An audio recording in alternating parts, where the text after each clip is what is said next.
Voyez-vous, aujourd'hui, je tenais à vous raconter une petite histoire concernant toujours les vertus. Aujourd'hui, ce serait sur la ténacité. Et voyez-vous, cette petite histoire, j'ai créé une association dans le but de participer à la construction d'un nouveau monde meilleur. Déjà, en changeant par soi-même. D'accord? Ce dont je m'applique à vous réactiver. Donc, j'ai créé cette association il n'y a pas longtemps. Au moment où je revenais de la banque, j'ai eu un clash. J'ai eu Microsoft qui m'est tombé dessus et qui m'a clashé mon ordinateur. Je n'avais plus d'ordinateur. Il a fallu que je l'emmène chez le réparateur. Ça a duré plusieurs jours. Une fois que j'ai récupéré mon ordinateur, j'ai mon mobile qui a lâché. Et par mon mobile, j'avais Internet par les données. Voyez-vous? Donc, une fois que j'ai récupéré mon mobile, ensuite, ça a été la batterie de mon PC qui a lâché. Et sans la batterie, on ne peut pas faire grand-chose, surtout au niveau des connexions. Voyez-vous? Et après la batterie, il y a la caméra qui vient de me lâcher, d'accord, du PC. Donc, je fonctionne uniquement par mon mobile en ce moment. Donc, voyez-vous, donc, au niveau de la ténacité, je crois que je peux vous donner à titre d'exemple cette définition qui me va fort bien ces temps-ci. Voyez-vous? Et je lâche pas l'affaire. Ouais.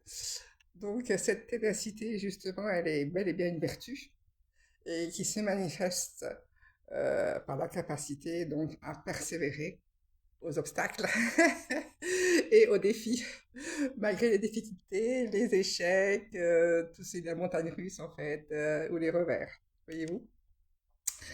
Donc, elle n'est pas une simple résistance passivement prolongée, mais une détermination inébranlable et une volonté d'avancer, je vous l'assure. Il faut s'accrocher, même lorsque les conditions sont très difficiles.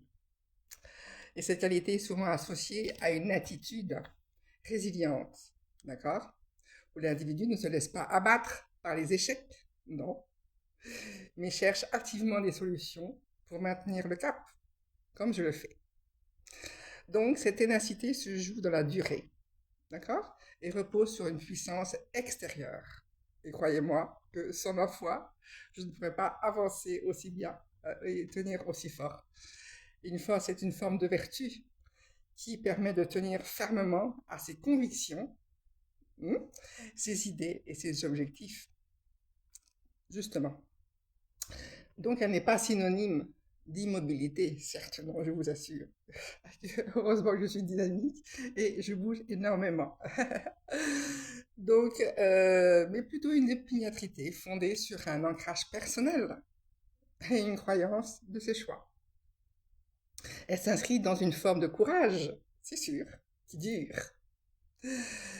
Et oui, une victoire sur soi-même avant de l'être sur les éléments extérieurs. Et Dieu sait qu'il y en a des éléments extérieurs, d'accord, qui freinent, et qui font capoter, qui essayent de capoter bien des choses. C'est pour ça qu'il faut rester aligné dans ses convictions droit devant, avec foi et détermination, d'accord. On va y arriver, on y arrive toujours, surtout quand elle est source de vérité et qu'on se bat pour l'authenticité, d'accord. Selon ses recherches justement en psychologie de cette ténacité, notamment celle d'Angela de Lee Duckworth de l'Université de Pennsylvanie, la ténacité est un facteur clé du succès, souvent plus déterminant que le QI lui-même ou le talent en lui-même également. Elle est parfois inversement proportionnelle au talent, mais constitue au critère primordial pour atteindre les objectifs à long terme, que ce soit dans le domaine académique, professionnel ou même personnel. Et cette persévérance, combinée à une régularité d'action et à une constance, permet de surmonter bien des obstacles, croyez-moi, et de progresser même en présence de contretemps.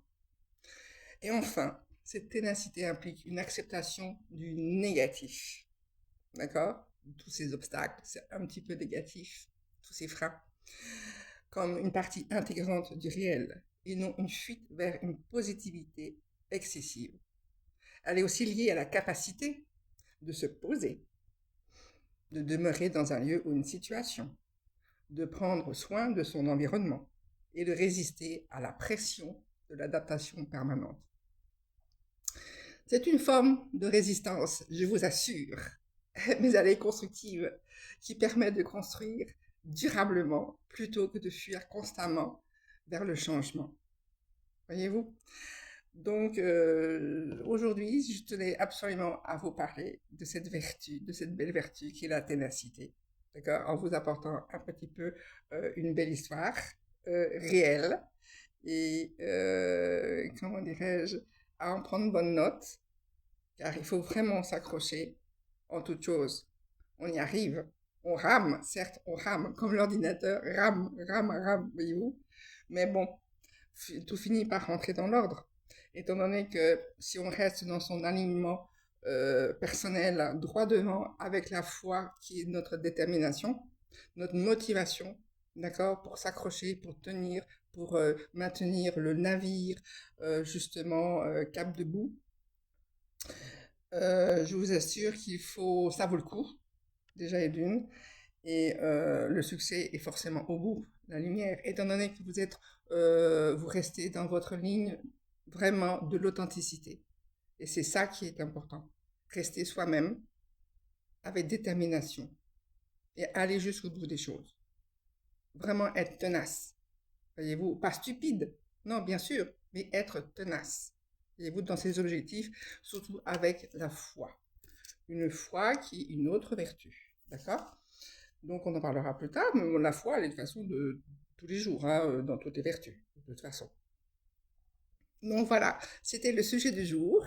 Je tenais un petit peu à vous le faire partager, d'accord? Comme vous également, vous allez faire partager aux bonnes oreilles qui ont tendance à baisser les bras un petit peu rapidement, d'accord?